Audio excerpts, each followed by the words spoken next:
আমার চ্যানেলে তোমাদের সকলকে স্বাগত।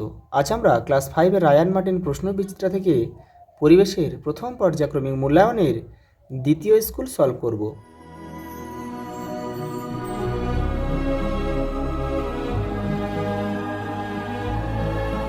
প্রথম প্রশ্ন দেখো, হাড়ের জোড়কে একসঙ্গে বলে অস্থিসন্ধি। প্রদত্ত কোন রোগের জন্য ডট চিকিৎসা করাতে হয়? যক্ষা। সাহেববাঁধ কোথায় অবস্থিত? পুরুলিয়া জেলায় অবস্থিত। কোন মাটিতে বালি ও কাদা সমান থাকে? দোআঁশ মাটিতে। শূন্যস্থান পূরণ করো। দেখো পরের প্রশ্ন দিয়েছে, হাড়গুলি অস্থির সন্ধিতে যে দড়ির মতো জিনিস দিয়ে লাগানো থাকে তাকে বলে লিগামেন্ট।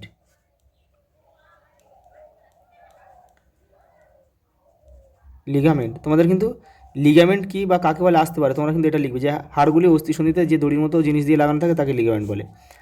ত্বকের বলেছে যে অতিবেগুনি রশ্মি শুষে নিয়ে ক্যান্সার আটকায়। ত্বকের মেলানিন। মেলানিন।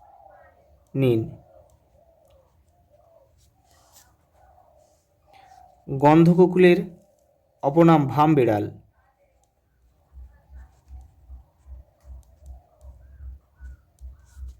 কেঁচো মাটির জৈব উপাদান। হিউমাসও লিখতে পারো তোমরা, হিউমাস।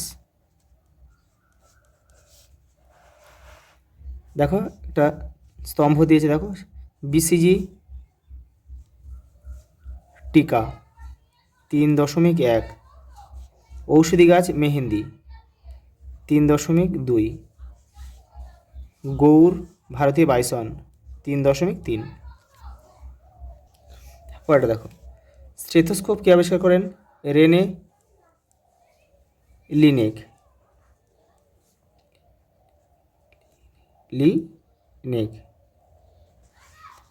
দেখো নখ ফ্যাকাশে হয়ে যায় কোন রোগের লক্ষণ? রক্তাল্পতা।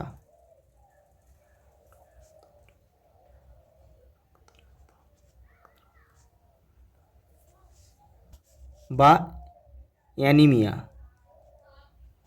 অ্যানিমিয়াও তোমরা লিখতে পারো। গন্ডারের খড়গ আসলে কি?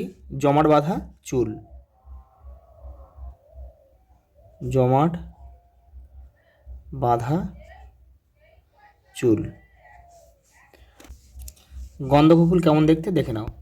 প্রথমে ছবিটা তোমরা দেখে নাও, এটাই হচ্ছে কিন্তু গন্ধককুলের ছবি। দেখো সংজ্ঞাটা দেখো, গন্ধককুল দেখতে অনেকটা মাঝারি আকারের বেজি বা বিড়ালের মতো, যার শরীর ধূসর বা কালচে বাদামি রঙের এবং গায়ে ঘন লোম থাকে।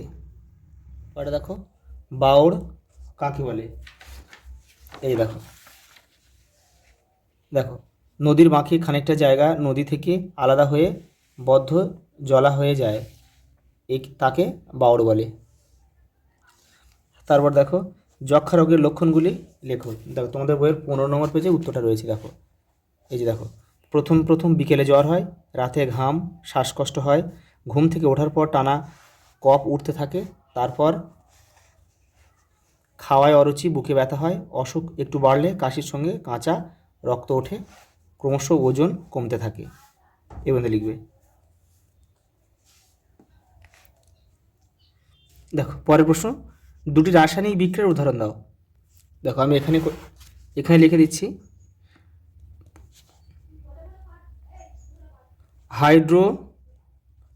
হাইড্রোজেন ও অক্সিজেনের বিক্রিয়া। হাইড্রোজেন আর অক্সিজেন বিক্রিয়া কিন্তু করে কিন্তু জল উৎপন্ন হয়, H2O জল উৎপন্ন হয়। আর একটা লোহায় লিখবে লোহায় মরিচা পড়া। এটা কিন্তু একটা রাসায়নিক বিক্রিয়ার উদাহরণ।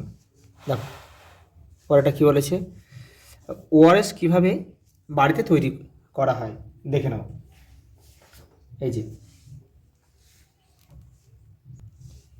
বাড়িতে কীভাবে ওআরএস তৈরি করবে? 1 গ্লাস ফোটানো জলে 1 চামচ চিনি এবং 1 চিমটে নুন দিয়ে ওআরএস তৈরি করা হয়। পরেরটা দেখো, চামড়াকে শরীরের বর্ম বলা হয় কেন? দেখো এই দেখো, চামড়ার বাইরের আঘাত রোগ জীবাণু এবং অতি বেগুনি রশ্মি থেকে শরীরকে রক্ষা করে, তাই একে শরীরের বর্ম বলা হয়। পরেরটা দেখো, কোনো অঞ্চলের জীববৈচিত্র্য কেন সংরক্ষণ করা উচিত দেখে নাও। দেখো, জীববৈচিত্র্য বাস্তুতন্ত্রের ভারসাম্য বজায় রাখে, মানুষের খাদ্য ও ওষুধের চাহিদা মেটায় এবং পরিবেশের সুস্থতার জন্য এটি সংরক্ষণ করা উচিত।